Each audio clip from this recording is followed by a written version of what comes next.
There goes that man's jockstrap. Oh my God, did you see that? America's team? Yeah, right. Oh, baby, it's a big day in sports. There's nothing like battling it out with your teammates all season long to go win a championship. Green Bay's got it this year. Huge move for them. I think it's going to be a game changer. We have a lot to talk about this busy week in the sports world. Welcome to the In a League of Their Own podcast. Today's episode is brought to you by Candidips. Tired of spending $10 on a tin? Sick of carrying a spitter around and the nicotine addiction? Well, now you don't have to. Candidips are the perfect CBD pouches for an alternative with all the CBD benefits. Use code League of Their Own 15 at checkout for 15% off your order.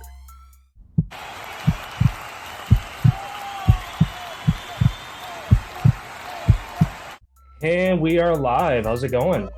Oh, it's going. Wacky Wednesday, or Whoops Wednesday, excuse me. Yeah. It's always another great one.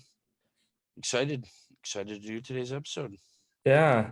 I guess the one downside about today, it's the first day in like half a week that there isn't an NFL game on, but it's a 1 day break, back at it tomorrow. So, yeah, before we jump into our content for today, as always, appreciate everybody stopping in here on YouTube, watching and listening. Make sure if you're enjoying the content, you subscribe, like the video, all that good stuff. For our other socials, you can find them in the description link below. Instagram, TikTok, Twitter. Again, for the Whoops Wednesday, every Wednesday posting sports bloopers, memes, all that good stuff. You can find those on our Instagram and Twitter. For our audio episodes, you can find us on Google Podcasts, Apple Podcasts, Spotify, anywhere associated with Anchor, anywhere you listen to your favorite podcasts, iHeartRadio as well. I always forget to mention we are on iHeartRadio, so if that's where you listen to your podcasts, you can find us there as well. 5-star ratings help us move up the charts. Yeah, and quick reminder again, we are doing our holiday raffle of a mystery box of your choice between the NFL, NHL, MLB. It's $10 per entry. If you'd like to join, feel free to DM us on any of our socials or email us at inaleagueoftheroownpodcast@gmail.com. To get the full details, feel free to reach out to us and we'll give you the scoop there. Jumping into our NFL content for the day. I'm going to switch it up on you. I'm going to ask you first question. Kind of right before we went live, we were talking about all the fun finds going on this season between players. After the game against the Saints, does Tom Brady's altercation with the Saints coach warrant a fine compared to other players who have got a similar fine for similar or even worse things? Yeah, I think this warrants a fine, especially for it to be caught basically on video, on camera. Like you could easily see what he said. People heard it. He's just he's just a big crybaby when he loses, and you can't act like that, especially with the following that you have and what you represent as a person or what you say you try to represent as a person. This is clearly showing the other side of that pillow. Obviously, when things don't go his way, he throws a huge hissy fit. He gets all down. And I think this warrants a fine, at least $10,000. It should be whatever the fine is for basically yelling at a ref. Should be the same fine for yelling at a coach. You shouldn't be able to yell and talk to people who aren't on the field, excluding officials, obviously, because they're not in the game. But yeah, I think this definitely should have warranted a fine. Yeah. Do you think because, I mean, obviously this is kind of a bit of a rhetorical question. Do you think because he hasn't got a fine, it's because he is Tom Brady, he is the face of the NFL, that he hasn't and may not get a fine out of this? I don't think that's the reason why. I think the reason why is that this year's officiating has just been fucking god awful across the whole entire board. There's no direction with any sort of thing. And it's just hard for me to believe that a ref looking at Tom Brady, hearing him say that's going to be like, all right, we're going to fine you for this. or the NFL being like, okay, yeah, we're going to find you for this. I feel like it's not 100% because it is Tom Brady. Great, they fucking kicked him in the dick years ago for Deflategate, fined him $1 million, and he was suspended for a long time. Like, I don't think they care who it is. This late in the game, kind of the season that he's having, kind of all that may have a 1% implication on that happening. I just think it was a miss by the NFL. Yeah, and like you said, it depends on the refs too, where yesterday's game, Seahawks Rams, where they said that Sean Hockley, Ed Hockley's son, his officiating crew is the most like flag happy crew in the league. Whereas funny, like 30 seconds after they said that, it was either 3 or 4 back-to-back plays with a flag. Where again, depending on the officiating crew, maybe because Hockley's crew is known most for administering flags and fines and stuff like that. If they were doing Brady's game, maybe he would have got a fine, but because that officiating crew didn't, like maybe he won't. I'm sure that has some part in it too, but because any coach could walk up and be like, hey, he told me this, he did this, if they're just dishing out fines like that. So I feel like it's the official has to be close enough to like yeah, have proof of it. But if there's video and all that stuff too. I mean, I don't think the NFL can go back now at this point and be like, all right, we're gonna fine you for, like, they should have just done it right away if you're gonna do it. And clearly they didn't. Yeah. Yeah, and that's the thing. Like you said, like if the ref might not have heard it, but there's video, audio proof of it. Like, what more do you need? Like, other than that, other than a witness at the time, which there is a witness, the Saints coach. If you had been asked about it, like, did he say this? It's like, yeah, he said it. Here's the audio and the video to back it up. Like, what more do you need? So, yeah, it's just a weird way they're handling it. Again, NFL doesn't want to be wrong. So at this point, that they haven't done anything about it, they don't want to go back on their word and change it. So, I mean, it just seems like a miss on their part this time around. Yeah, agreed. And then that kind of ties into my question here with the officiating. Do you think that the NFL should implement some sort of system to get consistency pretty steady across the board between all these different crews? And then I'm looking at last night's game. Pass interference at the end of the game where the guy literally had the guy wrapped up, his arms completely held down, and he had no chance to catch that ball, and they don't call. And then all of a sudden they bring on the head of the officiating on television. I don't know why they didn't call that. That's clearly pass interference. It's just like, well, what the hell? Like, they should easily be able to jump in there and be like, yeah, that's a flag. Yeah. But I also understand the same point as, like, you can't have the booth being like, yep, you got to throw it, because then it takes the human error part out of the game. But do you feel like there should be some at least consistency or certain qualifications that needs to happen for the officiating? Yeah, because I mean, they have the guy upstairs now to where he'll overrule where if the ref marks a ball on a like close to the sticks, if they give him the first down, nope, he's actually short, move the ball back. Okay, it's 4th and inches. Or you mark the ball short, it's actually a first down, give him a first down. Or catches too. Instead of coaches having to use challenge flags, sometimes like a ref will come in and overrule another, and I'm sure that the guy upstairs is buzzing in, yup, you're right, it's incomplete, or yup, you're right, it's a catch, to where they can call in on that. Again, those are more things just to keep the game moving without slowing it down. In the case of keeping it consistent with penalties, just miscues of the game, obviously if you involve the refs more, it's going to slow the game down, and that on that side of things, yes, it's going to make it more even and fair across the board, which, I mean, to the ear of an NFL fan of like a franchise, yeah, I want a fair game for my team, but at the same time they're going to be like, oh, now I see why now these games are taking 4.5 hours because they're going to take longer. I mean, there's always two sides to the coin. Yes, it evens the playing field, but like you said, it takes out the human error and it slows the game down. I don't know. It seems like they're on the right path as far as having the guy upstairs, where it is kind of speeding up the game. That instead of stopping, having to take a timeout, a coach using a challenge, that ref just buzzes in for those handful of things that they have a say in. Beyond that, I don't know how you implement a system or a way to fix the game to like have enough human error that it's fun to watch, but eliminate the human error that can cost a team a win or a chance to go to a Super Bowl come playoff time if a mistake like this happens in the game. So I don't know. Like I said, there's always two sides to the coin. Damned if you do, damned if you don't. In a lot of these cases.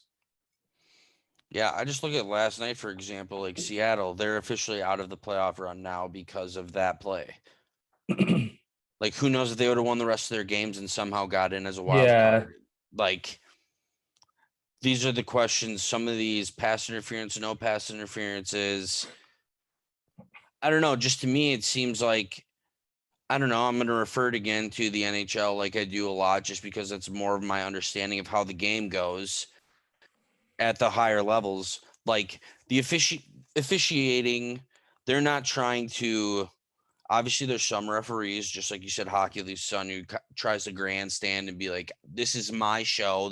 I'm running the show here, not you guys," type of deal.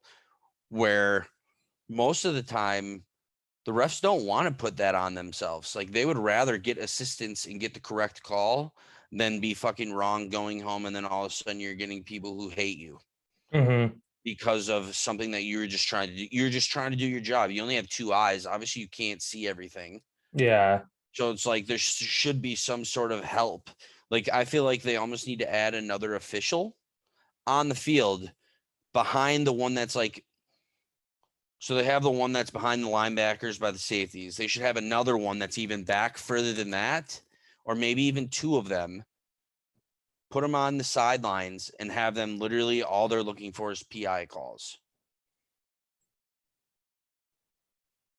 Like, they have a little tablet, they have the thing, boom, boom, boom. Quick play happens, bam, right to their thing. They get to look at it really quickly. Yep, it is. Yep, no, it's not. And then they can easily throw, because half the time anyway, for some of these pass interferences, plays over, the guys are getting up, walking back, and then the flag comes out. It's just like, what took you so long to actually make up your mind that it actually was like? And to me, that seems like he wasn't really sure about throwing the flag in that instance if he had to literally sit and think about it.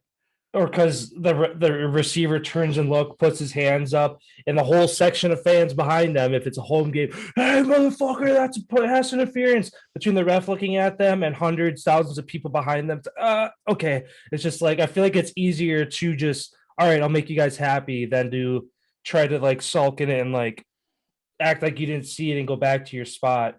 Because too, like I like that idea of having like extra eyes on the field, especially for down the field, because in a lot of cases, the back judge is the only guy who like he's got to watch that. All four receivers and all four D-backs, plus the tight ends and running backs also coming out. Where sometimes like you have the guy in the back who's watching the quarterback. That's all he's watching. You have the guy on the side who's basically making sure that there's no delay of game and watching the line. And that's literally it. And then they help that the guy, the back judge, or the guy watching like in the secondary gets is, if the ball is thrown downfield, the guys who are on the line often will start to move down the sideline up the field, to where once in a while you get those guys, instead of having two eyes on pass interference, sometimes you have six, but more often than not, it's just the one guy in the back. Where, I mean, on third and long, you got 4 or 5 guys. You're telling me that one guy is going to be able to watch like grown ass men, like athletes at the best level, watching 4 or 5 different matchups, making sure that they're all clean, nobody's getting held, nobody's getting interfered with. Like, no, that's impossible. Like, no matter how good of a ref you are, you're not going to be able to cover all that every single play, every single Sunday. Like, that's just not possible. Right. You're only able to watch one thing at a time. Yeah. And most of these times, all these refs are doing, I feel like, is watching the number one wide receiver on their routes, on every single one. And they don't really watch all the other ones, because I just looked like another example last night that the Seahawks got fucked on. It was like a 3rd and 6, 3rd and 7, incomplete pass to the tight end. Linebacker broke up the play. And then there was a flag all the way on the other side of the field for a holding that they called on Cooper Kupp, and it wasn't even really a holding. And it's just like, so why are we focused away from where the action is to call a penalty? Like if it's way out of the play and it's not like if it's just a little holding or a little whatever, if it's nothing severe, you should. They're trying to make the game, faster, like you said, and I feel like letting that shit go behind the play, the game will even itself out. You just Yeah. got to let the game be the game and not not try to put your fingerprint on a game that you're not playing in. Yeah. I guess one way to make it more consistent is kind of how, I mean, like in the NBA, where you have some officiating crews, well, they'll call everything. Like basically, a guy gets bumped by a pinky down in the paint, shooting foul, shooting foul. Some of them let everything go to where almost a way to kind of eliminate this in the NFL is you touch them, flag, or we're gonna let everything go on both sides of the ball. Well, and that's a perfect example of going into hockey as well, because usually, well, every single game before the game starts, you have the captain of each team who literally goes and you talk to the officiating crew. Like hi, I'm this. I'm going to be the linesman tonight. I'm going to be this guy. I'm going to be this. You get to meet all the referees. They tell you who they are, blah, blah, blah. And they basically tell you straight out, we're going to let some of this go. We're going to let some of this go, but we're going to be really focused on this. And you relay that to your team. Like if they just before the game, like coin toss, that's like a great way that you said that. Like at the coin toss, the refs go, okay, boys, we're calling everything tonight. Or, hey, we're going to let some of that stuff go. We're watching for hands to the face masking, low block. Like tell them so that they can know what you're thinking. Yeah. Like it only makes the product that much better when everybody's on the same page. Yeah. Yeah. That'd be a good idea if they could do that. Just have like a captain's ref meeting of Well, they kind of do with the coin toss. And like right there, they should just be like, all right, we're calling everything. We're not calling everything. We're going to let some stuff go. We're letting the boys play today. That type of thing. Like they should set the tone right away for how they're going to call the game so that everybody else can adjust and just play and not have to worry about, oh my God, I think I got, if you do something that they're not worried about, you're going to get away with it more times than not. But at the same time, like doing it that way, if you're a team that keeps getting stuck with super stingy officiating crews and you're a team that has super lenient ones, that's an advantage if you have the lenient ones to where you can get more calls on defense. Where if you have like say hockey's crew, apparently like being the most like flag happy and strict, if you have like out of your 17 games, 10 of them are with his crew, but another team only has 3 or 4, the team with 3 or 4 with that crew is going to have more of an advantage to where they can play the game like more how they want it to be played. They want, I mean, the players want, as much as they want a clean game, they like the hand fights back and forth, playing for control. Well, like football's a physical game. Yeah, exactly. So like like you they can't take want the physical part out of the game of football, or like if it's you might as well put flags on. yeah, if it's like blatantly obvious, I'm sure like a defensive guy is like, yeah, I fucked up, and the offensive guy is like, yeah, you completely took me out of the play. Like I had no way to get to that ball. Other than that, let him play. Like because I mean, if there's like as much as there's defensive pass interference, there could be offensive pass interference to where again, like you see more obviously a lot more defensive than offensive, but just to help eliminate both flags throughout the course of a game, just kind of pull the reins back a little bit. Just let these guys play ball. Like I don't know. Like you said, some of these like hockey, how they're trying to be the big shot and like control the game and like this and that. It's like no, like there's what And the four, reason he's doing five that of is probably you. trying to live up to daddy's name. Yeah, there's 4 of you on the field. There's 4 refs on the field. There's 22 players. Like, who controls the game here? The 22 guys on the field getting paid millions, not you 4 who are just guides to make sure that the game stays within the parameters of what it's supposed to be. But I don't know. I mean, obviously there's some changes that like still need to be made, but like you don't want to make too drastic. Like how 2 years ago that they added in the challenging pass interference call, way too drastic of a change, didn't work out. Good thing they removed it. To where instead of making a big change like that, take baby steps towards something like that. Oh, we implemented this. Okay, it's working, but it could still be a little bit better. Okay, let's add this little step. Okay, it's about as close to perfect as it's going to get. We're going to leave it. Where you take too big of a step like that, people are going to get rubbed the wrong way. You got to go back to square one, and people are like, okay, what's your next step? What are you going to do to fix it? They still haven't yet. It's been 2 years, and they haven't found like a plan B to that because again, they stepped over the line way too far, and I feel like it's hard for them to get back to that conversation. But It's hard to go backwards. It's easier to yeah, go forward. yeah, Yeah. yeah. Moving on here, my second question for you. After last night's win over the Seahawks, would you say the Rams are now the second best team in the NFC I after the don't. slide of the I Cardinals? I do not. I think the second best team, even though their record is not reflecting it, the San Francisco 49ers.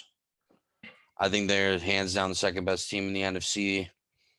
And I really hope we don't have to meet them in the playoffs if they do get in event. Like the what they're doing, you mentioned it the other day when we had the Nick Bosa conversation.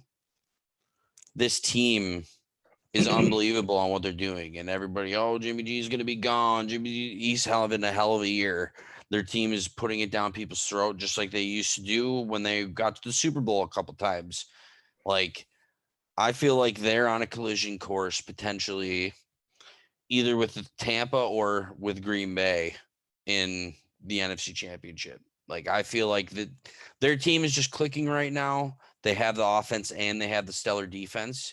The Rams is still questionable on both sides of the ball. They still haven't shown me that they can do it consistently for a full game against a great team. So I say the Niners. Yeah, I would say,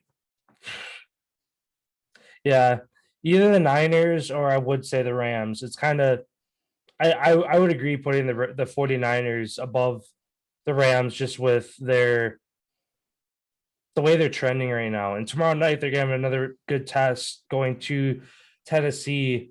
Both teams a And lot on the line where Tennessee can put themselves back into the conversation of the one seed, depending on how other games go this week. 49ers, then if they win and the Cardinals and Rams lose again, then it puts them in the conversation for the top of the NFC West. And yeah, the 49ers finished the year Titans, Texans, Rams. So, I mean, I feel like a lot's going to ride on that Rams game because didn't the 49ers sweep? Did they sweep the Rams this year? they beat them the first time and they play January 9th, the last game of the season. Oh, yeah, that's right. Duh. Yeah, So, yeah, they didn't sweep they them yet. beat them down at home 31-10, and they play them on the road for the last game of the year. Potentially, a lot of seeding implications involved in that game. Yeah. Because right now the 49ers need the Rams to lose one of their last three games. And if the 49ers win out, they're ahead of the Rams because they'd be tied for record and the 49ers swept them this year. So all the 49ers need, again, they Well, need the the Rams Rams have to. 4 losses and Niners only have 6, or they have 6, so they need two Oh, yeah, losses. yeah, yeah, that's right. Which I mean can happen. Again, the Rams have been a very like they're trending up. I mean, three good games a lot like over the Jags 37-7, over the Cardinals, who were again a really good team at the time, and then over the Seahawks last night. Um yeah, they have some tough games to finish the year. Vikings, Ravens, and then 49ers. So the Rams could easily lose two of those last three, if not all all of them to finish the year. And same with the Cardinals, so they could be putting themselves right there. Mm-hmm. Which again, it's a shame that the game went the way it did last night with the because if the Seahawks were able to win that and then win out. Cardinals and Rams continue to slide, 49ers and Seahawks trend up.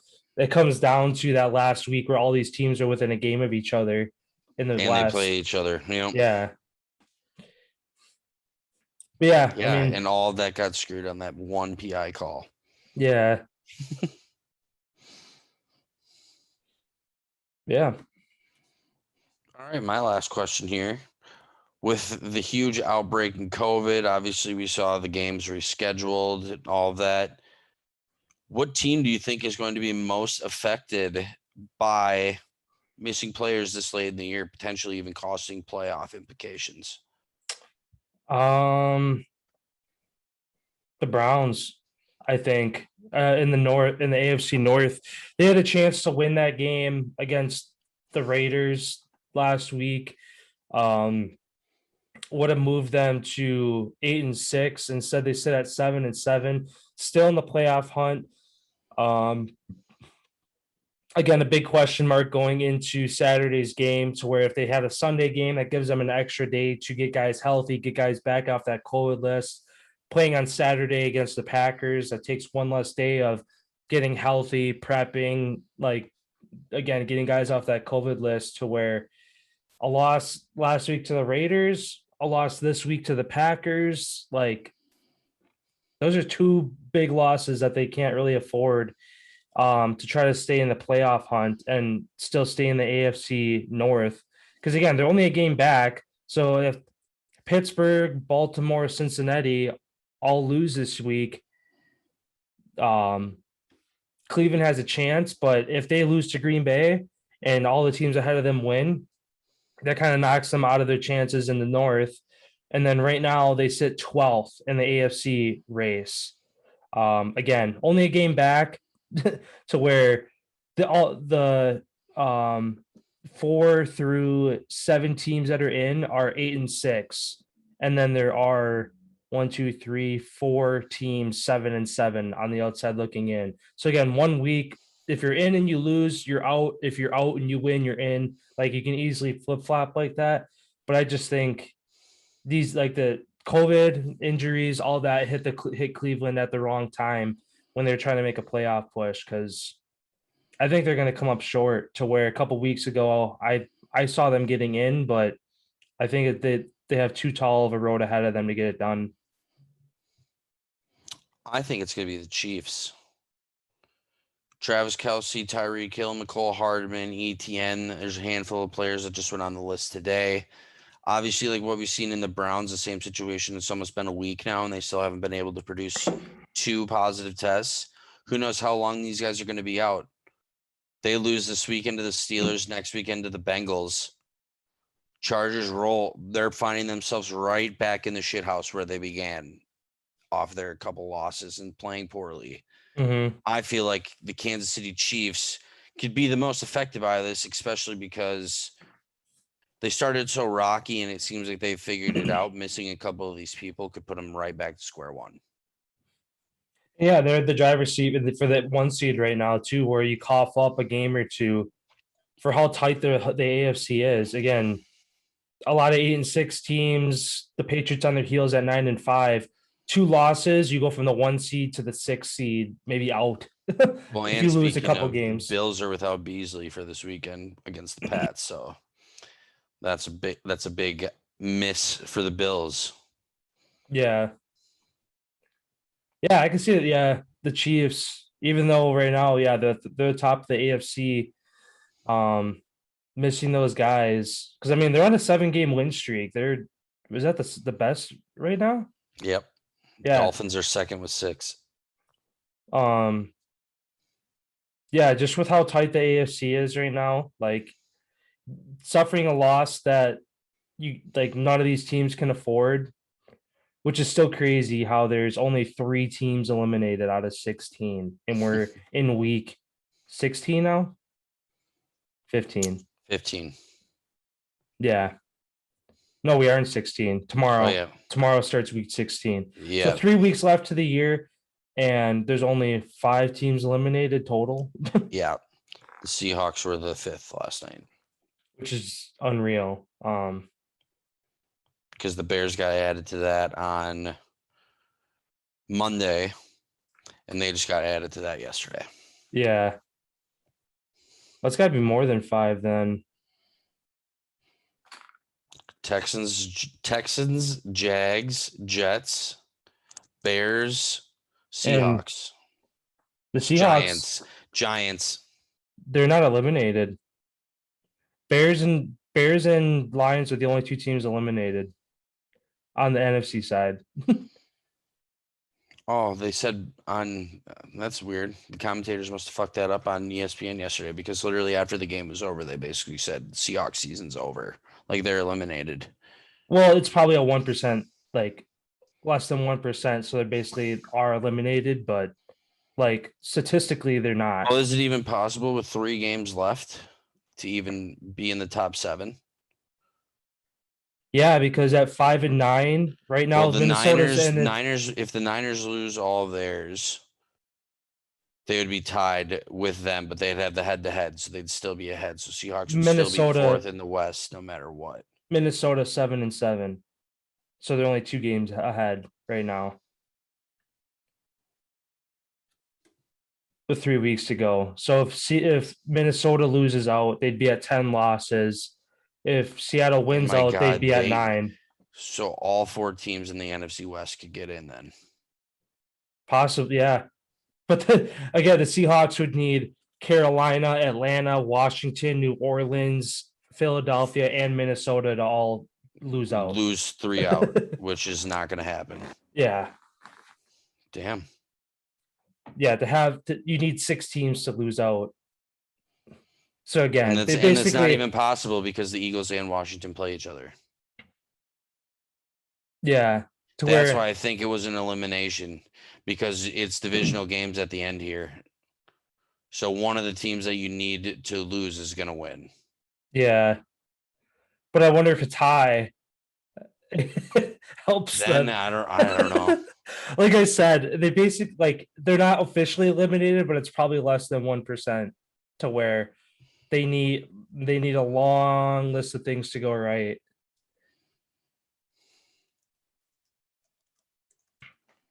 Which I'm trying to figure out how the Giants are eliminated at 10 losses. Is it because who have they beat then? They have beat the Eagles and they still have to play them. So yeah, they still have to play the Eagles and Washington. So the Giants are in the same boat for the NFC East, to where if Washington and Eagles lose out, Giants are ahead of them because they've already beat them and they'd have the head-to-head tiebreaker. Which again isn't good. Like the Giants and the Seahawks are both in the same boat, to where they need all 5-6 teams ahead of them to lose out. And it's not possible. No, and it's not possible. So they should technically be eliminated, but they're not going to be until after I feel like one of those teams actually does get Yeah. Like you can't, with the 0.001 chance, they can't technically yeah. do it. Kind of like the Detroit last week, how they had like a 1 in 2 trillion chance of getting in, where statistically not going to happen, but also because before the game they were at a 1% chance. So what does the loss do to 1%? Yeah, with you needing all those scenarios to happen, you're down to 3 or 4 decimal points at that point, probably. Yeah. But yeah, sounds good then. Moving over to the NBA here. Kind of an idea to throw at you. I know they talked about doing this in like the All-Star game.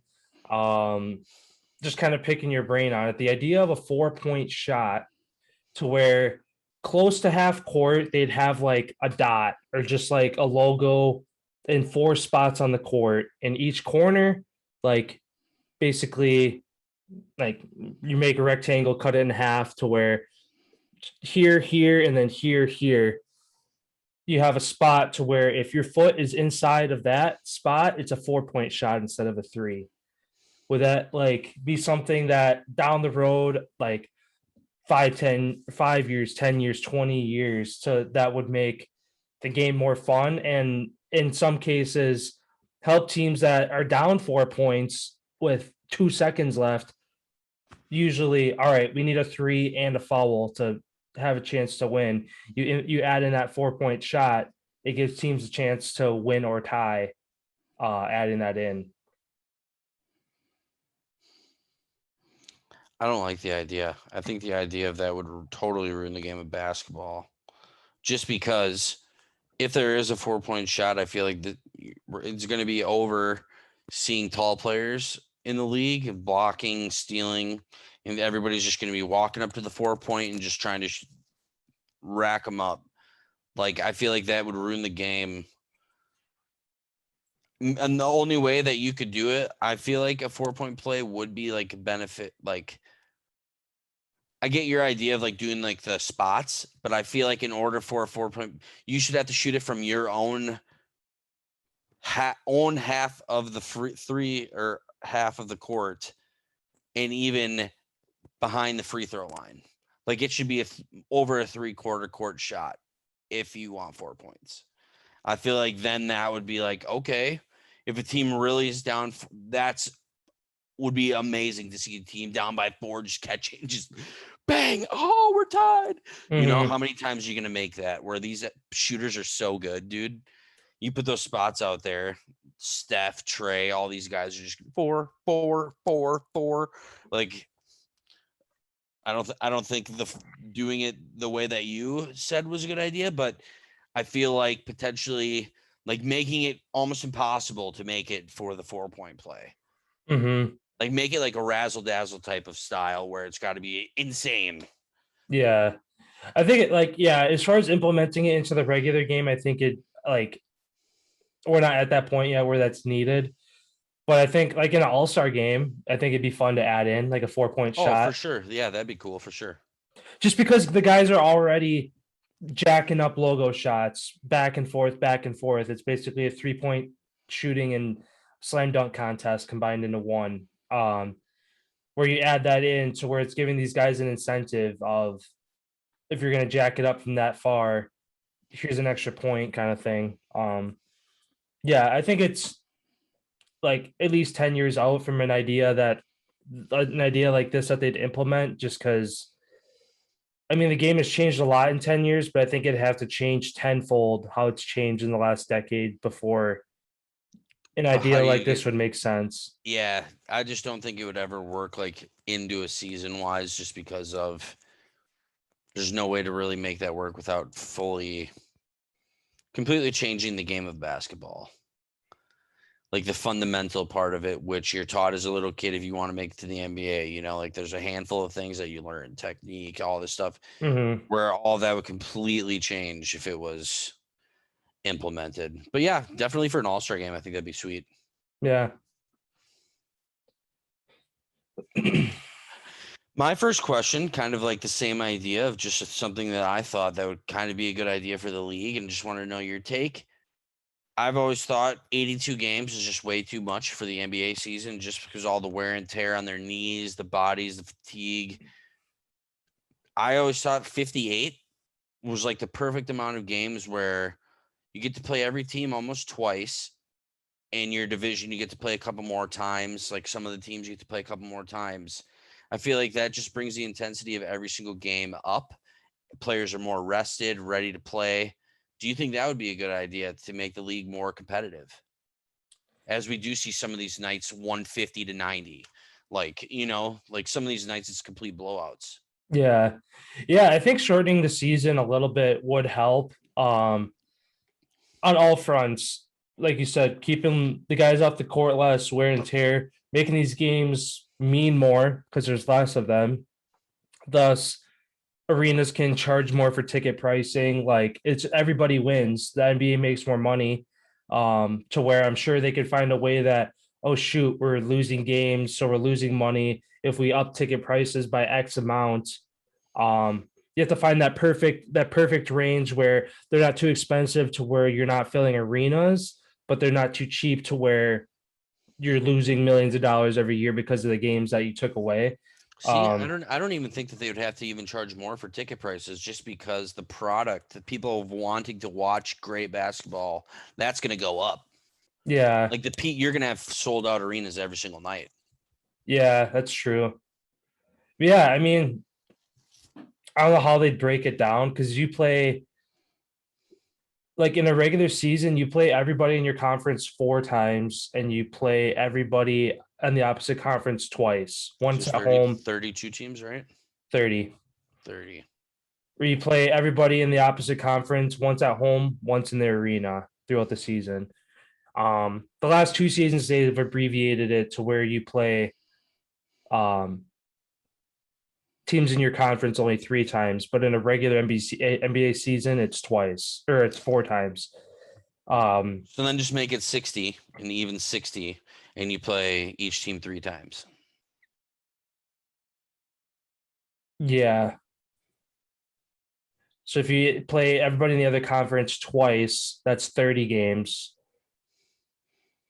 And then you play everybody in your conference 3 times. 3 times, which would be 14 times 3, which is 14 times 3, 36. 42. So it'd be a 72 game season. You cut 10 Well, games out. But like I said, so you don't play every single one of, like, instead of playing the other conference. So you play the other conference 2 times, every team on their side 2 times. So that's 30, like you said. Then you play your conference all 1 time. So that's 44. You play them again. That's 50, 62. Done. 62. So You play instead every of team twice across the board. across the board. So that every team has like a legitimate shakeup and you actually get to see who's good, who's not, because sometimes you have bad teams who literally, okay, every team gets to roll through the Magic and the Pistons this year in the East. It's like win-win, where you wouldn't get that if it were 2 times every single time, because every single team would have had the same amount of chances to beat that team as you. Like Yeah. the standings would be more legit. And even too, just to add, I guess, a little bit more value to division games, you play everybody in the other conference twice, everybody in your own conference twice, and everybody in your own division 3 times. So you play everybody in your division one extra time. But then how would you decide because either you're playing 2 road games or 2 home games. Like, how do you determine that unless you flip flop every year? Well, and that's why if you kept it at 2 times each, you play them on the road once, you play at home once, Yeah. just across the board. So there's no extra advantage of home court or road court. Everybody's played the same amount of people, same road games, same home games, and you've played everybody the same amount of times. Yeah. Yeah. I mean, it's a good idea as far as just kind of, like you said, less wear and tear, making these games mean Because more. basketball is not like other sports where you have multiple guys. Granted, they do have a G League team, but it's not like they're calling G League players up to play. You know what I mean? It's not like the NHL where you calling up a handful of guys to play tonight's game when you got a game tomorrow. That type of thing. It's not as easy for NBA players to do that. So that's why I feel like the cutting it down, and plus just the physical wear and tear that they take, the jumping and all the running and stuff that they do. That's just Yeah. me. That's just It's a why I good, thought it would be a good idea. yeah. I mean, on a lot of fronts, it's a good idea. I guess the only down, again, the one Players down, obviously less money, so that'd be yeah. the one thing that the players would be like, "Oh, fuck you." Yeah. The league and the players are getting less money. That's the only downside, which, Well, I feel like the players would in turn end up getting less money. I feel like the league actually would gain more money because every single arena would be full, concessions, all that stuff. Like you're getting a lot more eyes on the game of people wanting to watch the games on television. mm-hmm. It just makes everybody's eyes want to be there instead Because there's of, less oh, games. To Nets play where, the Magic tomorrow. Fuck, in Orlando. How many people are going to be showing up in there? How many empty seats are they going to have? A lot. yeah. Yeah. I mean, like you said, it put more eyes on the game to where, I mean, I'm kind of in the same way where it's like, I watch like, I don't know, 5 to 8 NBA games a week just based on who's playing and what's on. But if you lessen it, because like the first quarter of the season, like right now, you could literally start watching basketball now, and you You wouldn't haven't have missed missed any. anything. You haven't missed anything really. You could start watching at the All-Star break and you really haven't missed anything. Yeah, because that's where things start to ramp up, and you start to figure out the teams that are separating themselves of these three teams in the West, these three teams in the East have the best chance to make it to the finals. And then that's why instead of cutting it in half and making it a 41 game season, because those 41 games after the All-Star break, that's the sprint to the finish. Mm-hmm. So your first 19 games that you would have playing a 60 game season, or 62, it would be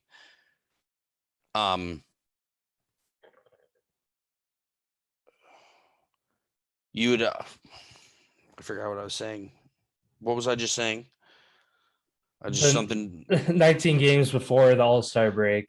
Oh, how the second half of the season right now is like a sprint for the finish, Yeah. where you'd have those 19 games, kind of like the first 41 as it is now, to kind of get your team adjusted, your rotations, your this, your that, where you'd have 19 games to do that instead of 41.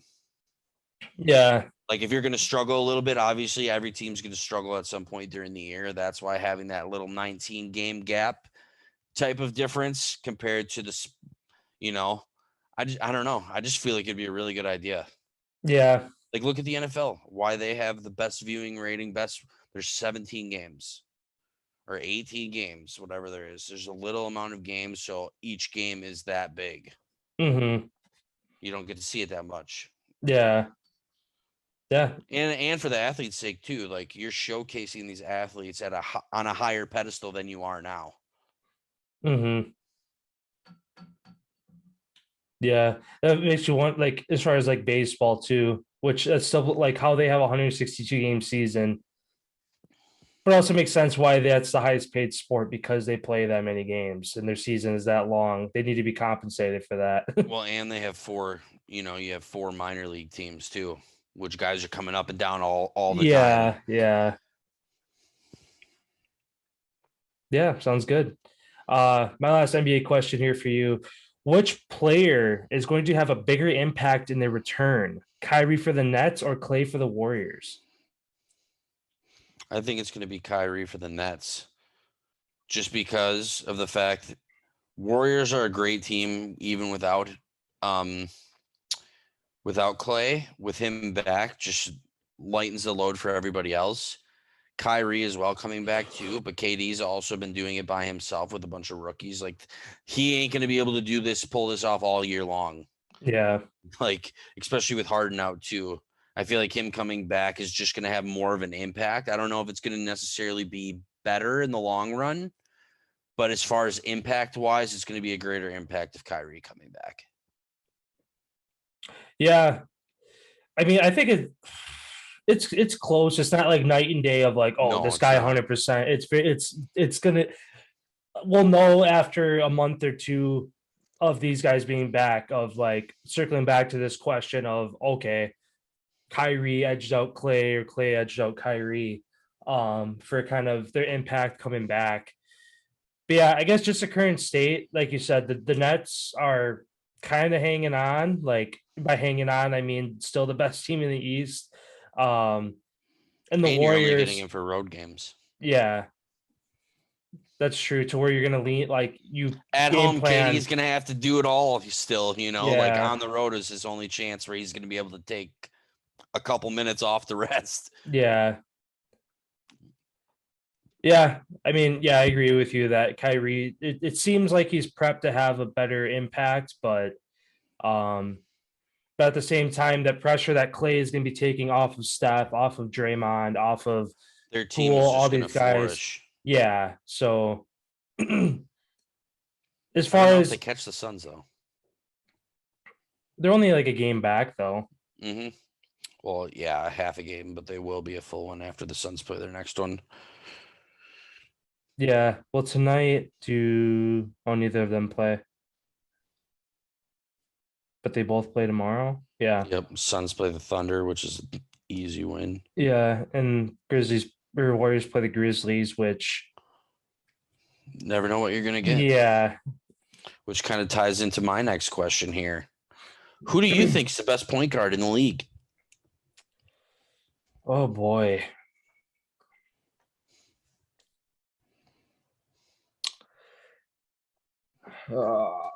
I'm just trying. Chris Paul. I mean, he was the first one that popped in my head. I just gave myself a couple extra seconds to try to think of somebody else who does what he does. And I like, are there better shooters? Yes. Other guys who are younger and faster? Yes. But other guys that have the complete package of knowledge, court vision, passing, can take over a game. I mean, Clay or not Clay, Steph is another guy you could put into that conversation, but he's more of a he's not known for his assists. He's known for just catch and shoot or just his razzle dazzle on the court. Yeah, I don't know. I can't think of anybody that does what Chris Paul does on all fronts of the game. Um, and to do what he's done for that long too. Like I said, there's younger guys, there's faster guys, there's guys who might have a better field goal or 3-point percentage where it's like, what about them? Okay, do it for 15 years like he has, and then come talk to me. So yeah, I would say Chris Paul right now. Yeah, I completely agree with you. I didn't think you were going to say Chris Paul, so I was a little shocked that you said that. I thought you were going to go with like Steph or maybe Luca, Trey. Yeah, well, those are the first. Like Chris Paul was immediately like as soon as you finish the question, all right, Chris Paul. And I'm like, all right, kind of going through some of the other top point guards. It's like, yeah, but they don't do what he does. So like that's why I stuck with him to where again, they're all good in their own way, but again, kind of talking about Clay or I keep saying Clay, Steph being the best shooter of all time, where he's good off the pick, off the catch and shoot, off the dribble. Like Chris Paul is a good shooter, a good scorer, a good passer. Like he's good across good/great across the board, where some of these other point guards in the league might be lacking a little bit. So Yeah, and as far as some of the guys that we mentioned, Chris Paul's played more games. He averages less turnovers, and his total shooting percentage is 0.58 and Steph is 0.6. He's the next closest on that list of shooters. But yeah, just like you said, he's a complete game manager. Like he's not just the offensive three guy, which Steph kind of is. He's relied upon to do that and not really facilitate.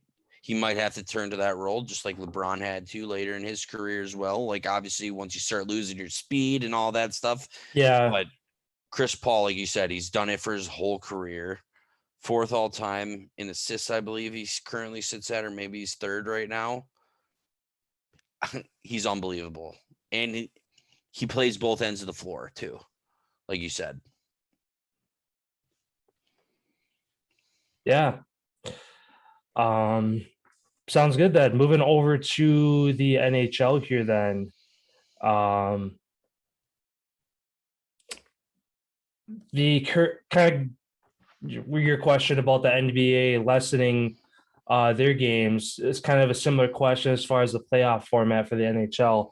The current NHL format is 8 teams from each conference, the top 3 from each division, and the next 2 best teams for points.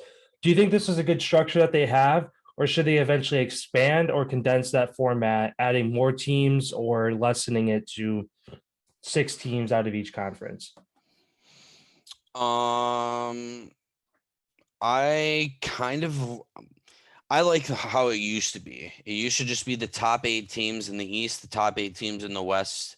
Didn't matter what conference, what division, or it didn't matter what division you were in. Where how it is the top 3. Like I feel like that just doesn't make it right almost, because you could potentially have teams in there that shouldn't be in there. Like there is the possibility for that, where if you just completely take that element out and you have the top 8, that's half the league. And like you said, as far as expanding or condensing, it's perfect where it's at. The top half make it, the bottom half are the top picks of the draft. Like I feel like it just works out perfectly that way. And yeah, I feel like The NHL tried to get a little bit more fancy. Obviously, the skill of the game has gone up, so I feel like that's why they switched it from the 3 and the 3 to potentially get a team that has a huge fan base or whatever, has a chance to squeak in as a wild card and put that wild card name on those teams. Mm-hmm. But it should just be top 8, top 8.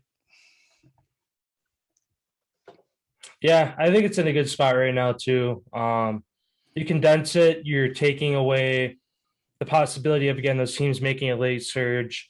If you expand it, then you get teams like, I mean, again, last year was an anomaly with the way they set up. You have teams like Montreal sneak in that shouldn't be there, kind of thing too. So yeah, I agree with you. I think it's good where it's at right now. But yeah, I mean, any like NFL added went from 6 to 7. The NBA added a playing tournament, so I feel like it's at like it's only a matter of time before the NHL changes theirs. How they would change it, I don't know, but I don't think they should. But eventually they're going to because there's a way to make more money by them tweaking something.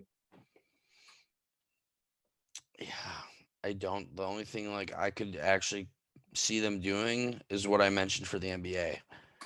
I could see them shortening it to 70. I could see them kicking off 12 games so you don't have the second West Coast trip of like I could see that easily happening just as far as travel and all that, less wear and tear on the body as well, just not playing as many games and the product for the playoffs and all that just gets better. I feel like Mm-hmm. that would be a thing I could see, like realistically speaking. I don't think there's any more expansion teams coming. I don't feel like there's any unless it's way down the road. And obviously, you have to continue to keep updating to obviously stay relative, just like they did going over to ESPN. But now I feel like being on ESPN, they don't, like I mentioned the other day, they don't really have like a hockey following on ESPN. So in order to get that following is you got to have primetime games on ESPN, where if you have every game, a nail biter or super competitive, almost like where the playoffs in the regular season, for the people who are listening who don't watch hockey or have never watched a regular season game, and then the playoffs, two completely different worlds. Mm-hmm. Like literally 200% two complete different games.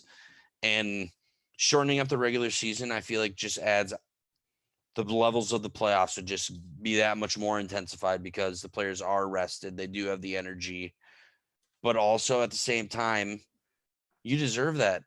Like if you're the number 1 seed, you get the rest of your guys the last 10 games of the season. Like you deserve that, all the hard work. So Oh yeah. that's the only part that I can see them not, just because of the way hockey's been for so long. I just don't feel like it's one of those games you almost can't really change too much with, or you fucking ruin it. Yeah. Yeah, again, saying how they have it, it's like good, but again, the trending of professional sports, they're gonna change it eventually. Like you hopefully don't fuck it up, but like I don't know. Again, it could be 5 years, could be 10 years, could be next year. They might throw something together this off season. We never know, but again, hopefully they don't change anything. Yeah, I completely agree there. And then to my first question, if you were to assemble a power play unit in the NHL, which 5 players would you have on your power play squad? So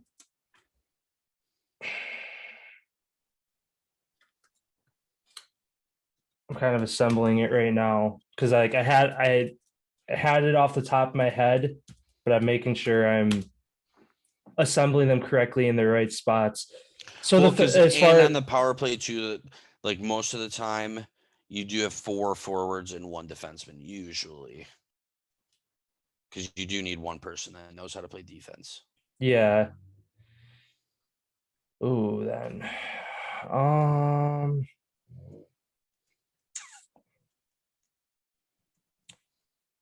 yeah. Okay, then adding one more forward. Okay, I like that better then.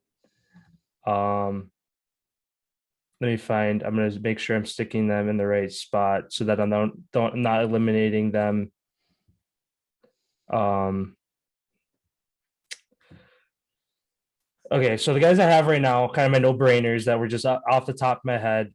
Um, Ovechkin at the left wing, Pastrnak at the right, McDavid at the center are kind of my like three. Just like gotta have them there.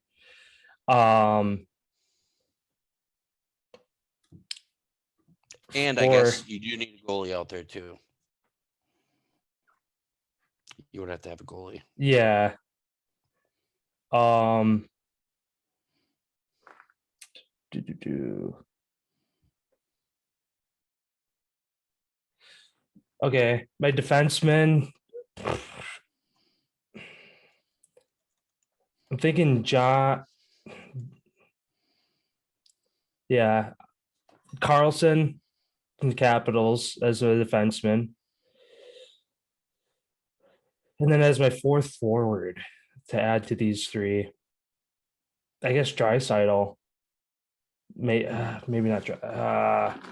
There's so many good guys. It's like it's hard to put together a perfect one. I'm just kind of going off of like guys that I've seen. Just like every time they get the puck, like watch out. Whether they're breaking away, Ovechkin's at his spot. Yeah, I'll go Draisaitl as the fourth forward, and then Carlson as my defenseman, and then in the net to protect, make sure there's no shorthand goals. Campbell, Campbell from the Leafs. Yeah, that sounds like a pretty solid power play to me. Power play line.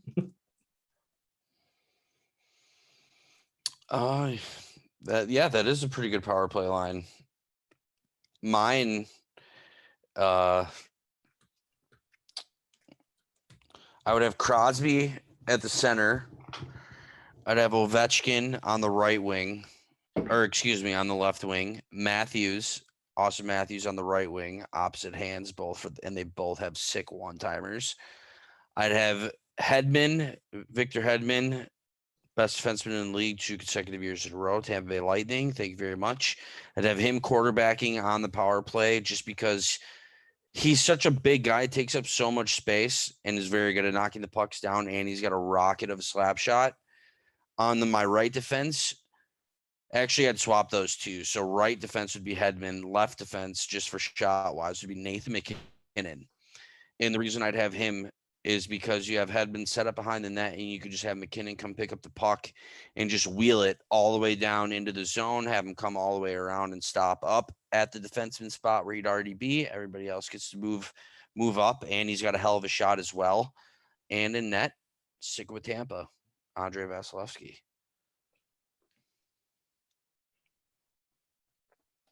Just Yeah. a more kind of just because Crosby just is such a great passer and tipper. Mm-hmm. Where all he's got to you throw it over to Ovechkin, you throw it over to Matthew, bang, bang, one timer.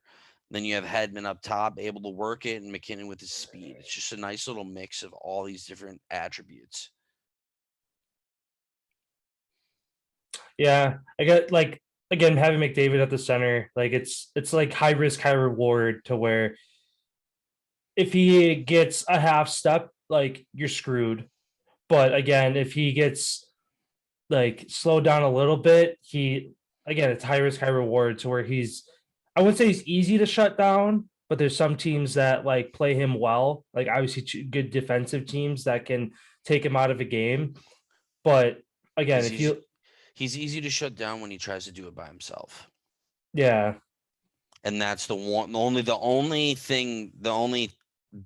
dislike that I have with McDavid, with how he plays everything, is just sometimes I feel like he tries to Patrick Mahomes when he was struggling, tries to put on the cape and tries to do it all himself and forgets that he has other guys out there. It's like, yeah, dude, you are one of the greatest talents hockey's seen.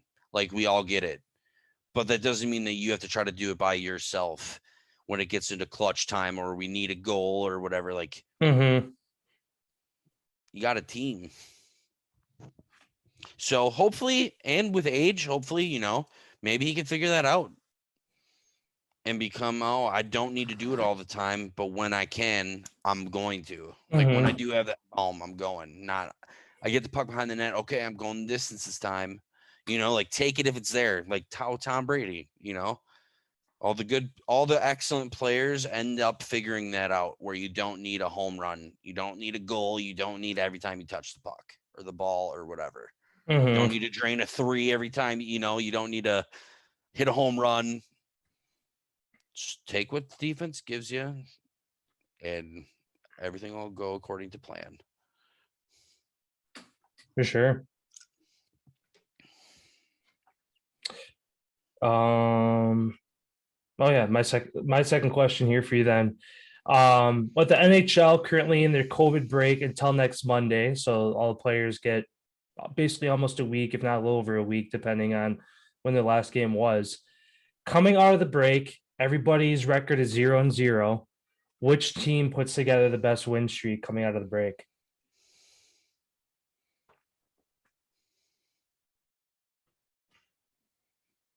Tampa or Pittsburgh? I think it's going to be one of those two teams. Yeah. Both of those teams look like they're taking it to a whole new level right now with how they're playing.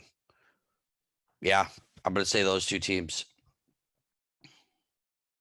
Hopefully my Flyers, obviously, but yeah, I think it's going to happen.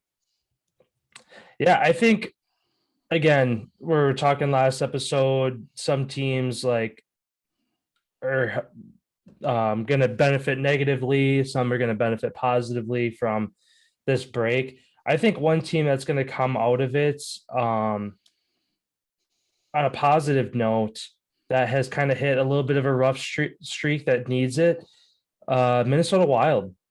I could see putting together the best streak. Coming out of it, starting next Monday, they play the Jets, Blues, Senators, Bruins are their first 4 games, which I think could be the best streak coming out of the break. I think it's going to end up being like 4 or 5 wins, whatever team it is. I could see putting together a 4 or 5 win streak. Again, getting the break they need to be healthy, kind of like everybody huddle up, regain, like iron out the miscues, things like that. I don't know. Like the Wild, like a little over a month ago, we're looking like the best team in hockey. They got a little bit away from it. I think this break they get back to it, and I could see them having the best win streak coming out of the break. Yeah, that's easy. It's totally possible. Otherwise, another team, again, they were a little wishy-washy. To start, looked really good. Kind of, they actually ended right before they went on break with the 2 win streak. Oilers, playing the Flames, who are doing what? Division. Yeah, top of the division. Blues, who are up there as well. After that, if they can get past those 2 teams, you got Devils, Islanders, but then back to the Rangers, Leafs. Maybe not. I mean, it's possible if they can, but then if they get past that, again, back to the Islanders, Senators, Jets, yeah, I don't know. I'm going to stick with the Wild, though, just kind of with them needing this break. They actually play, them and the Blues are in the Winter Classic, too, this year. Oh, yeah, that's right, because they're setting it up on, where the Twins play outside? Was that Target Field? I think so. Because that's where they're setting up the Winter Classic this year. Yeah, if you say the Wild, then instead of having like the 2 option, I'm just going to go with the Penguins. They're going to get a lot. They're getting a lot of key pieces back right when they need it. And this break is even more time to heal up. Yeah. Yeah, it'll be interesting to see which team kind of, again, it's like post All-Star break is where a lot of these teams foot on the gas and sprint to the finish line. But then after this too, I feel like we're going to almost kind of see a similar thing where it's sprint to either put some space or catch up. All right, slow down, all-star break. All right, foot back on the gas, to where sometimes it's stopping and starting can hurt teams' momentum. Some of them, like I said, the Wild, they couldn't kind of come at a better time to where they're kind of sliding a bit and they need a break. So, yeah. Yeah. Then going into my last question here, who do you think wins the Vezina Trophy this season? League's best goaltender. I am leaning towards a guy that hasn't, like, we haven't really talked about a whole lot in previous conversations about goalies. Frederick Anderson for Carolina. Currently, was he 16-5? I think that's what he was at right now. Allowing, what was it, 1.8 goals per game, 1.93. 1.93. Yeah, oh, the Canes are again one of those teams, ended right before the break on a, oh, that game got postponed, but they won 4 of their last 5 before going to the break. Actually, 7 of their last 8 before going into the break. Yeah,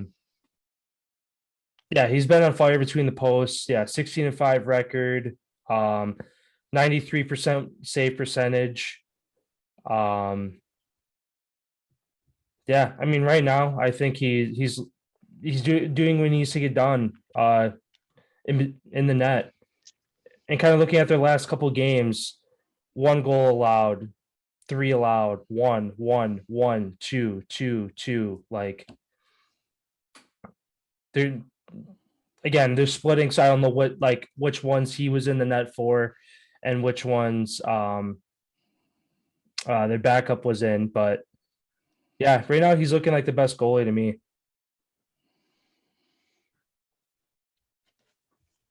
If Pittsburgh goes on this incredible run that I can see them going on, it's going to be Tristan Yari. But if they don't, like if they just can't get back healthy enough and clicking, it's going to be Tampa's goaltender again, Andrei Vasilevsky. Dude's unreal. He's got the best record in the league right now, 17-4. He's faced the most shots in the league by like 70. He's only got 52 goals allowed, 0.92 save percentage, and just over 2 goals against average.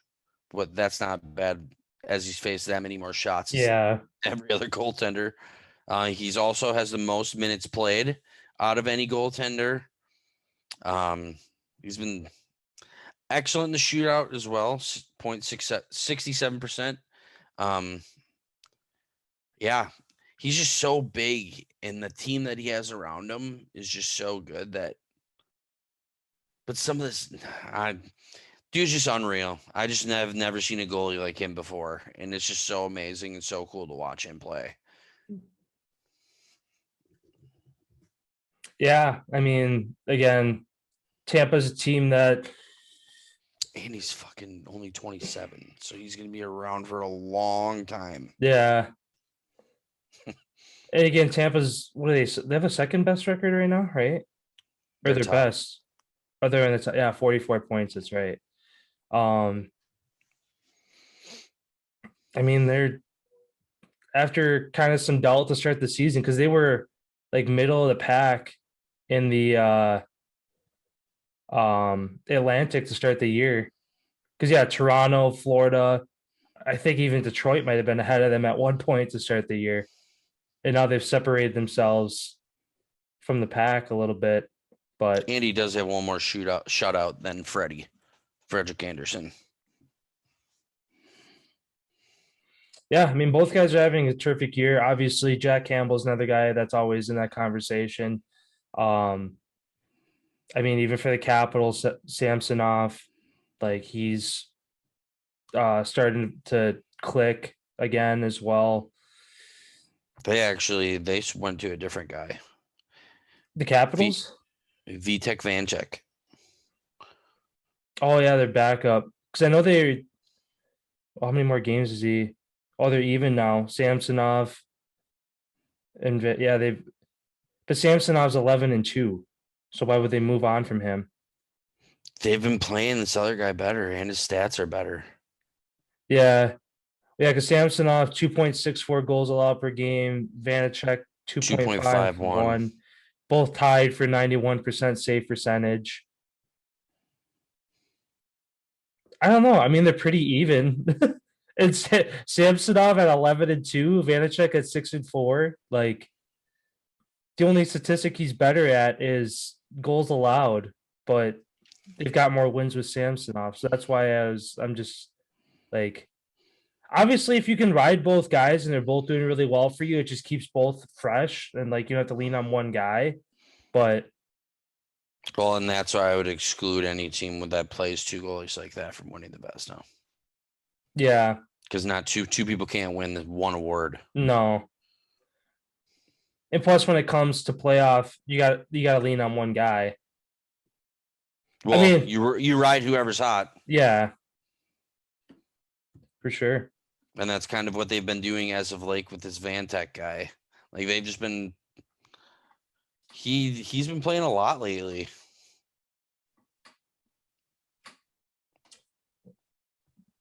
Yeah, wrapping up our NHL talk, moving again into the other category. My question, kind of circling back to the NFL here. As far as two NFL teams kind of in that dumpster fire category, the Jags and the Texans. If you were an NFL owner, which team would you want to be in charge of turning around? Jacksonville. Don't have any of the surrounding news about Deshaun Watson. Don't have to worry about with what Bill O'Brien did with all restart fresh. Urban's gone. You let him go. They have a lot of young guys who want to play. They're a very good team. They're up and coming. I'd take the Jacksonville. I'd go Jacksonville, especially because I'd get the number 1 pick. Yeah.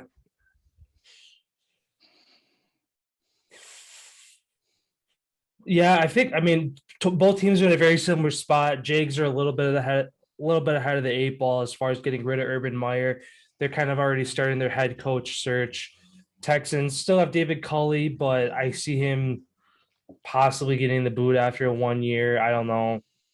Depends, I guess, how desperate they are to move on from him that fast.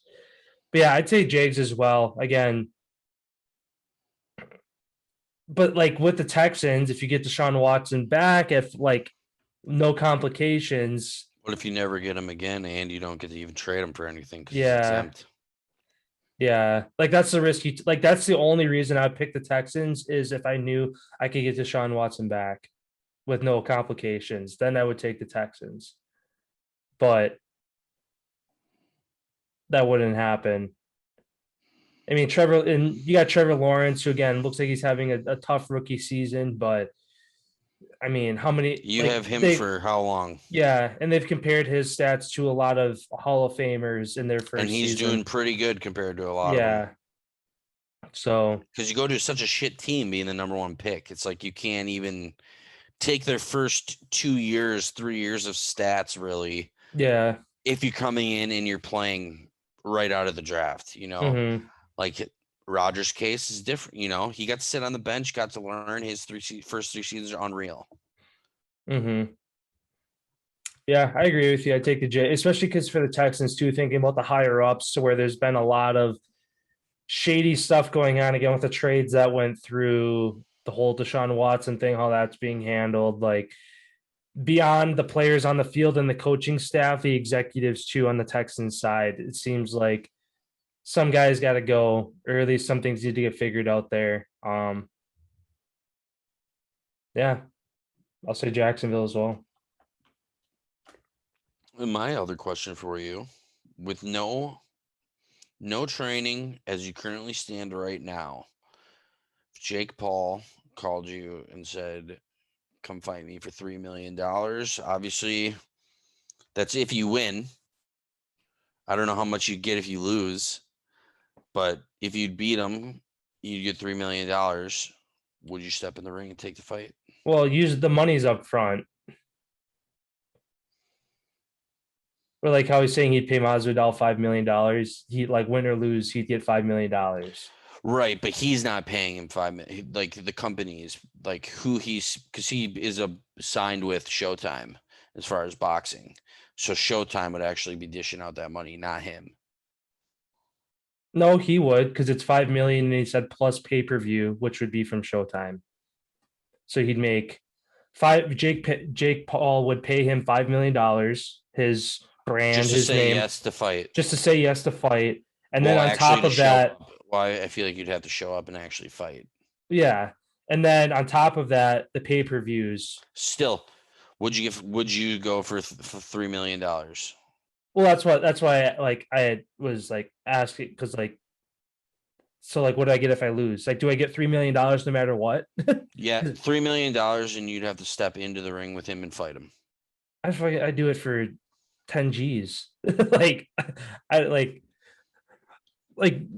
would I expect to win? No, because I never train. Like the only experience I'd have inside of a ring would be wrestling, which I can't use in boxing. So that goes out the door. Um, yeah, I mean, I'd do it. I know I wouldn't do well. Um, I guess depending on like if it's like, oh, you make it past one round, here's another like $1 million. You make it 2 rounds, here's another $1 million. Like, but you said no training, so like I literally have to leave. Like as you sit, you Leave this room, leave this and go room, and step go into the into. ring with Jake Paul. I'd be fucked. I'm so out of shape. Like I could see at least lasting the first round. Like again, I know like enough from just like from wrestling for 14, 15 years how to protect myself. I feel like I'd be able to protect myself enough, but I'd be so gassed from protecting myself that I don't know how much farther past 1 or 2 rounds I'd be able to make it. But yeah, I mean, I wouldn't back down from it. I don't give like again, if I'm gonna get knocked out, I'll fucking take a half a second of pain and see stars and then deal with the CTE and concussions for a couple mil. Ever. Yeah. I don't know. I wouldn't step into the ring with anybody who's been training and doing shit like that for as long as like he has now, just because he could fucking kill you. Like you could die. Yeah. Like, and especially like how you said, we're both out of shape. We both or whatever. Like he would just body, oh, boom, boom, boom, boom, boom, boom, face. Like you could die. Like I Yeah. would not. Like I don't think it'd be worth it to do it for that, unless it was just like, just because you say yes, you get $3 million, and then once you show up to the fight, you get an additional $3 million. Like, and all medical injuries are covered, because obviously you're gonna get fucked up, so you're gonna be in the doctors. Yeah. So Like a it's lot of that money's going right towards medical bills. So yeah. because none of those guys really have insurance, or not. Like they got to pay for a lot of that shit. Yeah. I'm sure like UFC, I'm sure they protect like they have like But an they're insurance to where they protect their fighters a little bit at least. I I'd think they imagine. would have to pick up their own insurance though, because they're technically self-employed. Like each fighter is technically self-employed, but they work for kind of like same thing like what you did with Affleck. It's like that same sort of thing. Like they're technically self-employed because they can get multiple different amounts of money from different places. But I don't feel like that company is just like, yeah, we got all your ass, we got your ass covered and everything. Yeah. But also that's why they get paid millions of dollars, because they can so that they can afford to have a $50,000 hospital visit to fix Well, their right. Maybe that's kidneys. why they take the 18% that they do. Some Yeah. of that is allocated towards, it could be. Never know. Yeah. Yeah. Sounds good then. Finishing out our episode here again Heading over to with the coin. yeah. You can fill them in on for those of the people who may have not seen what that's about. Yeah. So for the past couple episodes here, we've been flipping or doing a random coin flip generator, picking the winner and loser of every bowl game. So far we've had 11 picked. The coin not doing so hot. Currently sitting 3-8 through the first 11 games. Only predicting correctly the Boca Raton Bowl with Western Kentucky, the New Orleans Bowl in Louisiana, and the Frisco Bowl in San Diego State. Those are the only three correct predictions to where. But like again, the coins also picked some teams that are expected to win, like Toledo, like BYU, and those teams have lost. So, yeah, we got three more games to predict for tonight / tomorrow. If you want to run through those, I'm going to pull up the coin here. Yeah, and as always, heads is away, tails is the home team, as they're listed on the sheet. So the first matchup we have tonight at 7 o'clock is the Lockheed Martin Armed Forces Bowl between Army and Missouri. Army 8-4 on the year, Missouri 6-6. Army's favored by 6.5 points.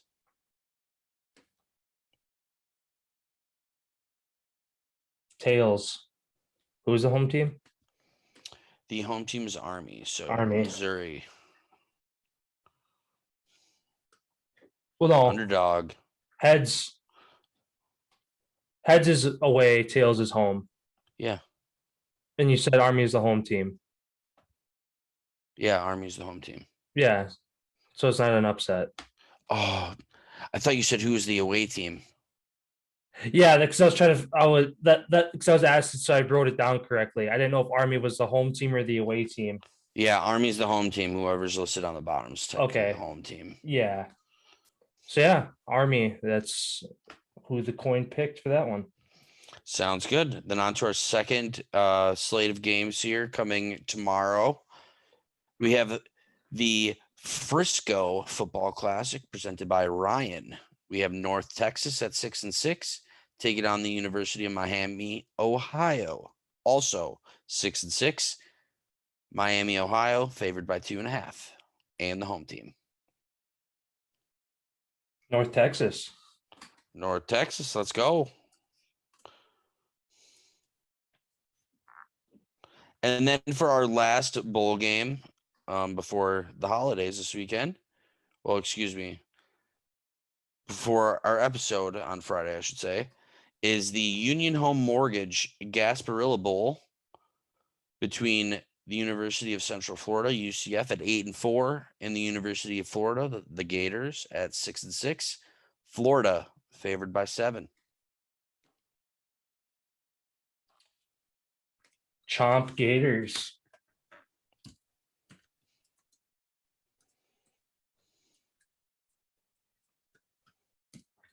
Yeah.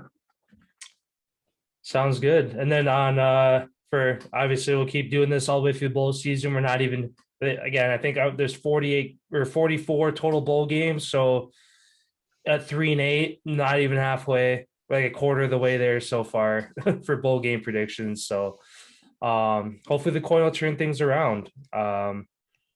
Sounds good. Well, thanks everyone for tuning in. We appreciate all the love and support that we continue to get week in and week out. That's why we strive to continue to make this show better and better every single week, every episode. Try to just do a little bit more for all you guys. Hope everybody has a great Wednesday. Obviously, there's no football tonight, unfortunately, but do get to recoup, day off. It's kind of, a little easier not having to watch so many different sporting events in one day. I'm going to like the little break today. And yeah, we'll be back on Friday for an episode for the holidays.